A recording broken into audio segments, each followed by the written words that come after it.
आप सभी लोगों को राम राम। महिंद्रा BE07 लोगों को लग रहा था कि इस साल आखिर तक लॉन्च हो जाएगी, लेकिन अगले साल ये लॉन्च होने वाली है। इसके इंटीरियर में वही ट्रिपल स्क्रीन लेआउट मिलने वाला है और एक्सटीरियर को भी टेस्ट करते हुए देखा गया है, जिसमें आप देख सकते हो कि लगभग इसका फ्रंट, साइड और रियर कैसा होने वाला है। 59 और 79 किलोमीटर आवर की बैटरी ऑप्शन इसमें मिल सकते हैं। मिल तो कर 70 वाला भी सकता है, अप टू 700 किलोमीटर तक की रेंज में मिल सकती है।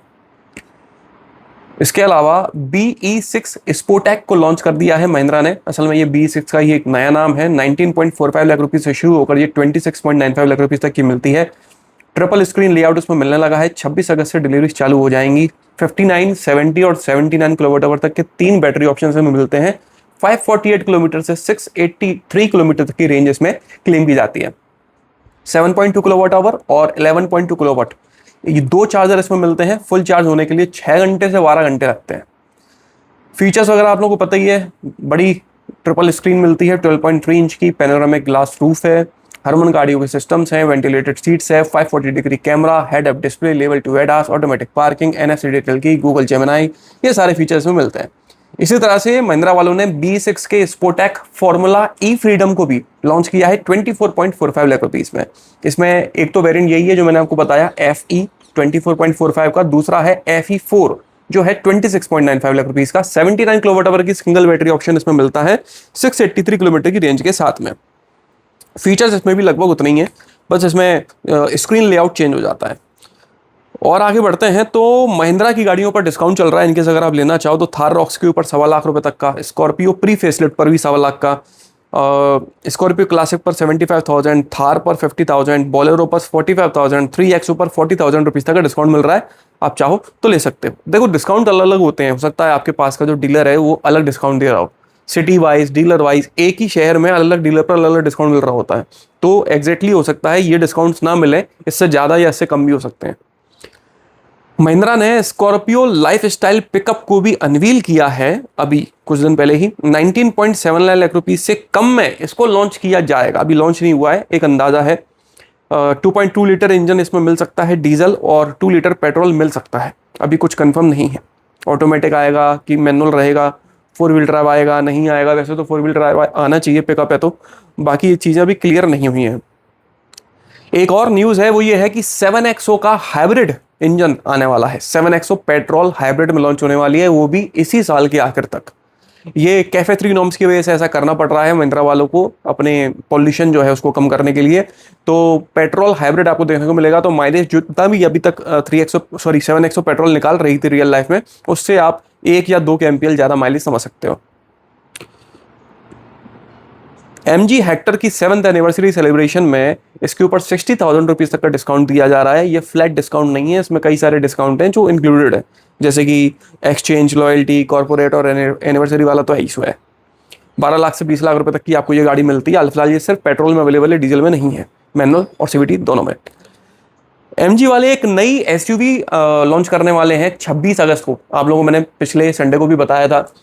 उसका नाम हेक्टर हॉक होने वाला था, बट अभी कंफर्मेशन है कि हेक्टर हॉक नहीं, हेक्टर टोमा हॉक उसका नाम होगा। शुरुआत में उसको इलेक्ट्रिक वर्जन में लॉन्च किया जाएगा और बाद में उसमें प्लग इन हाइब्रिड आने लगेगा। 21,000 रुपए की बुकिंग अमाउंट से उसकी बुकिंग चालू हो चुकी है। इनके अगर आप लेना चाहो तो ले सकते हो। 7 सीटर लेआउट में ये आएगी, बाद में 5, 6 आता है नहीं आता पता नहीं, अभी तक कोई खबर नहीं है। BMW ने X1 लॉन्ग व्हील बेस, जो कि 21 अगस्त को लॉन्च होने वाली है, लॉन्च होने के पहले उसकी बुकिंग चालू कर दी गई है। अगर आप इंटरेस्टेड हो तो ले सकते हो। इसमें 2 लीटर टर्बोचार्ज पेट्रोल इंजन मिलने वाला है। लगभग 50 से 55 लाख रुपए के प्राइस रेंज में इसको लॉन्च किया जा सकता है। योकोहामा, ये नाम सुनते ही आपको टायर्स दिमाग में आते होंगे, तो ये टायर बनाने वाली कंपनी है और इन्होंने एक नई टायर रेंज लॉन्च करी है, XCV। ये टायर्स जो है 16 इंच से लेकर 20 इंच तक का टायर मिलता है। 9,200 रुपए से शुरू होकर 31,000 रुपए तक की इनकी प्राइसिंग है। और इन टायर्स की खासियत जो है वो ये है कि पहले से 20% इनकी ग्रिप अच्छी है वेट रोड्स पर, और 10% इनकी लाइफ ज्यादा निकल के आती है। जैगुआर टाइप 1 के ऊपर बहुत पहले से काम कर रहा है। तो एक्सटीरियर तो नहीं पता अभी, लेकिन इंटीरियर जो है उसकी इमेजेस निकलकर सामने आई हैं। 6 अक्टूबर को ये गाड़ी कंप्लीटली अनवील होने वाली है और उसके बाद अगले साल ये लॉन्च हो जाएगी फाइनली। लगभग 3 करोड़ रुपए के प्राइस रेंज में इसको लॉन्च किया जा सकता है। टोयोटा वालों ने हाईराइडर के एरो ब्लैक एडिशन को लॉन्च किया है। 15.19 लाख रुपए से शुरू होकर ये 16.74 लाख रुपए तक का मिल जाता है। असल में 2 वेरिएंट्स हैं, जिनके ऊपर ब्लैक एडिशन ये बनाया गया है। एक है जी ऑप्शनल और दूसरा है वी ऑप्शनल। बाकी कोई चेंज नहीं है, कॉस्मेटिक चेंजेस किए गए हैं, बाकी और कुछ भी नहीं है इसमें। इसी तरह से हुंडई वालों ने एक्स्टर के नाइट एडिशन को लॉन्च करा है। 8.14 लाख रुपए से शुरू होकर ये 9.61 लाख रुपीस का मिलता है। ये भी दो वेरिएंट्स में अवेलेबल है, HX6 पेट्रोल और HX10 पेट्रोल। हाँ, HX6 पेट्रोल अगर आप लेते हो तो उसमें CNG वाले में भी आपको ये एडिशन मिल जाएगा। इसमें भी कॉस्मेटिक चेंजेस किए गए हैं, बाकी और ऐसा कुछ नहीं है। स्कोडा वाले डीजल इंजन वापस लेके आ रहे हैं, लेकिन ये कुशैक काइलैक जैसी गाड़ियों में नहीं। स्कोडा की जो सुपर्ब और कॉर्डियक आती है उसमें डीजल इंजन वापस आने वाला है। ये इंपोर्टेड गाड़ियां हैं, 55-60 लाख रुपए के प्राइस रेंज में ये इनको लॉन्च किया जाएगा और जल्दी ही आपको ये गाड़ियां डीजल में देखने को मिलने वाली हैं। 2 लीटर TDI डीजल इंजन इनमें मिलने वाला है। और आगे बढ़ते हैं तो स्कोडा स्लाविया का जो फेसलिफ्ट है वो 18 अगस्त को लॉन्च होने वाला है। उसके पहले इसको टीज भी किया है, तो अगर आप इंतजार कर रहे थे सेडान के फेसलिफ्ट का तो वो फाइनली आ चुका है। लगभग 10 से 19 लाख रुपए के प्राइस रेंज में इसको लॉन्च किया जाएगा। मर्सिडीज बेंज ने एक AI स्कैनर यूज करना शुरू करा है। ये अपने जो मुंबई में इनका सर्विस सेंटर वहाँ पे यूज कर रहे हैं। इसके अंदर जैसे ही मर्सिडीज की गाड़ी जाती है तो गाड़ी का जो एक्सटीरियर है, टायर्स वगैरह, बॉडी, सनरूफ, ग्लासेस, हर चीज को ये ना स्कैन करता है। मात्र 5 सेकंड में 150 से 200 इमेजेस क्लिक करता है और देखता है कहाँ कौन सा नुकसान हुआ है, गाड़ी में क्या डेंट है क्या नहीं है। और ये सब कुछ वो जॉब कार्ड में एंटर करके पहले से ही आपको देता है कि गाड़ी इस कंडीशन में आई थी, तो इससे ऑपरेशन थोड़ा जल्दी और स्मूथ हो जाता है। तो ये चीजें मर्सिडीज वाले यूज कर रहे हैं सर्विस करने के पहले। एन चंद्रशेखरन ये टाटा सन्स के चेयरमैन थे। ये टाटा फैमिली, मतलब पहली बार ऐसा हुआ है कि टाटा फैमिली से हटकर इनको चेयरमैन बनाया गया था, लेकिन फरवरी 2027 में इनका कार्यकाल खत्म होने वाला था और उसके बाद इनको रिन्यू किया जाने वाला था, नहीं किया जाने वाला था वो एक अलग बात है, लेकिन अब नहीं किया जाएगा, ये हटने वाले हैं। टाटा मोटर्स एक्सपोर्ट करने वाला है। हाल फिलहाल तो साउथ अफ्रीका में ये लोग बहुत अच्छा एक्सपोर्ट करते हैं, वहाँ पर अच्छी डिमांड भी है इनकी गाड़ियों की, लेकिन अब ये UK और यूरोप का भी प्लान कर रहे हैं। फाइनेंशियल ईयर 2028 से ये लोग एक्सपोर्ट करना शुरू करेंगे अच्छी लेवल पर। टाटा के जो डिज़ाइन हेड हैं अजय जैन, उन्होंने एक बहुत बड़ी हिंट दी है कि टाटा नैनो वापस आने वाली है इलेक्ट्रिक अवतार में। इसमें लगभग 17 से 20 किलोवाट आवर तक का बैटरी ऑप्शन मिल सकता है, जिसमें 125 से 150 किलोमीटर तक की रेंज क्लेम की जा सकती है। ये अजय जैन जी ने ABP ऑटो को अपना बाइट देते समय रिवील किया। हालांकि कंफर्म नहीं कह सकते, लेकिन उन्होंने 1% भी कहीं से उन्होंने नेगेटिव वाइब नहीं दी कि नैनो नहीं आने वाली। उन्होंने हर तरह से यही बोला कि नैनो आ सकती है और आती है तो इलेक्ट्रिक में आएगी। फॉक्सवैगन वाले भी स्कोडा काइलैक के ऊपर बेस्ड एक SUV लाने वाले हैं, जैसे कि कुशैक और टाइगोन है, वैसे ही टाइगोन ही है ना कि टिगवान है, टिगवान है, वैसे ही नहीं जो भी है वैसे ही काइलैक से संबंधित गाड़ी फॉक्सवैगन वाले लेके आने वाले हैं। उसका नाम क्या होगा भगवान जाने, T-Roc होगा या जो भी होगा पता नहीं, लेकिन आने वाली है। काइलैक स्कोडा की बेस्ट सेलिंग प्रोडक्ट है इस समय। कुशैक भी नहीं बिक रही है, स्लाविया नहीं बिक रही है, और बाकी दूसरी गाड़ियों के बारे में क्या ही बोलो, तो प्रीमियम सेगमेंट की गाड़ियां हैं। अब यही होने वाला है फॉक्सवैगन के साथ में। जैसे ये गाड़ी आएगी तो फॉक्सवैगन का बेस्ट सेलिंग प्रोडक्ट यही बन जाएगी। JCB, ये सुन के आप लोगों को वो पंजे वाली गाड़ी याद आ जाती है, पीले रंग वाली। JCB वाकई में एक बड़ी कंपनी है। इसने एक रिकॉर्ड सेट किया है अपनी हाइड्रोमैक्स हाइड्रोजन पावर्ड कार से, 653.9 किलोमीटर पर आवर का 4.8 लीटर हाइड्रोजन कंबस्शन इंजन इसमें यूज किया गया था, जो 1622 bhp की पावर जनरेट करता है। तो भाई बधाई हो JCB। किया वालों ने कंफर्म किया है कि उनकी जो सोरेंटो आने वाली है उसमें ऑल व्हील ड्राइव होगा। 4 सितंबर को ये गाड़ी लॉन्च होने वाली है। किया की पहली गाड़ी होगी जो ऑल व्हील ड्राइव में आएगी इंडिया में और हाइब्रिड होगी। 1.6 लीटर टर्बोचार्ज पेट्रोल इंजन इसमें मिल सकता है। डीजल इंजन आएगा नहीं आएगा कोई न्यूज़ नहीं है, देखते हैं। 30 से 35 लाख रुपए के प्राइस रेंज में ये आएगी। किया वाले 2 नई गाड़ियां और लाने वाले हैं। एक है B सेगमेंट की, मतलब साइरोस और सेल्टोस के बीच की, और दूसरी है C सेगमेंट की, मतलब सेल्टोस और सोरेंटो के बीच के सेगमेंट की। तो ये 2 गाड़ियां और आने वाली हैं। हालांकि दई कह रहा हूँ 10 नए प्रोडक्ट्स आने वाले हैं 2030 के पहले किया के। कुछ के फेसलिफ्ट, कुछ के नेक्स्ट जनरेशन, कुछ कंप्लीटली न्यू, जिनमें से एक तो सोरेंटो ही हो गया और एक होगी नेक्स्ट जनरेशन सोनेट, एक हो गया सेल्टोस का हाइब्रिड, और 2 नई ये हो गए प्रोडक्ट। बलेनो का फेसलिफ्ट भी 5 सितंबर को लॉन्च होने वाला है। इसमें वही जो चेंजेस होते हैं फेस्टेड वाले, ग्रिल नहीं होगी, आगे पीछे का बम्पर जो होगा वो नए डिज़ाइन का होगा, एलॉयड चेंज कर देंगे, इंटीरियर में स्क्रीन जो है टच स्क्रीन को थोड़ा बड़ा कर देंगे, ये सारे चेंजेस में मिलने वाले हैं। मारुति ई विटारा को रिकॉल किया गया है, इसके सॉफ्टवेयर में कुछ प्रॉब्लम आ रही है, रेंज वगैरह थोड़ी कम दिखाता है सॉफ्टवेयर, तो उसको अपडेट किया जाएगा फ्री ऑफ कॉस्ट। इनकेस अगर आप ई विटारा के ओनर हैं तो आपको जाना चाहिए सर्विस सेंटर पे, वो फ्री ऑफ कॉस्ट अपडेट करके दे देंगे। मारुति ने अभी अपने खरकोड़ा प्लांट के कुछ इमेजेस ऑफिशियली रिवील की थी। उन इमेजेस को अगर आप जूम करके देखोगे तो वहां पर कुछ ऐसी गाड़ियां नजर आ रही हैं जो मारुति के पोर्टफोलियो में है ही नहीं। उनका साइज काफी बॉक्सी जैसा है और बी पिलर जो है काफी थिक नजर आ रहा है, देखने में ऐसी लग रही है जैसे कि पंच के सेगमेंट की ये गाड़ी हो सकती है, ठीक है। और Y43 नाम का इनका प्रोजेक्ट पेंडिंग चल ही रहा है, तो हो सकता है कि यही गाड़ी का कोड नेम हो Y43।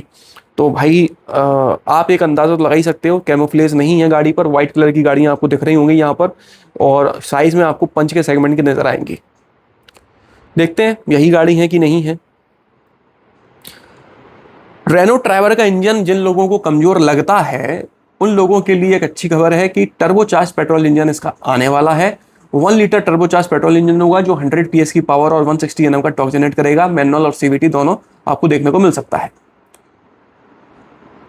अभी E20 के ऊपर जो ताजा ताजा खबर थी, आप लोगों को पता ही है कि SIAM वालों ने बोला था कि E20 फ्यूल जो है वो कंटेमिनेटेड है। एक तो उसमें क्लोराइड ज़्यादा है और उसमें मॉइस्चर ज़्यादा है।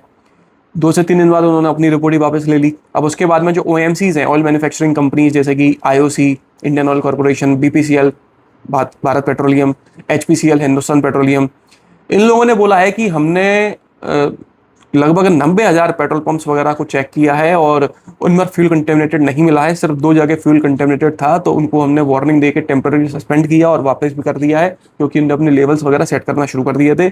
तो कहीं भी हमें कंटेमिनेशन नहीं मिला है। तो आप खुद ही समझ लो कहाँ से क्या चल रहा है। और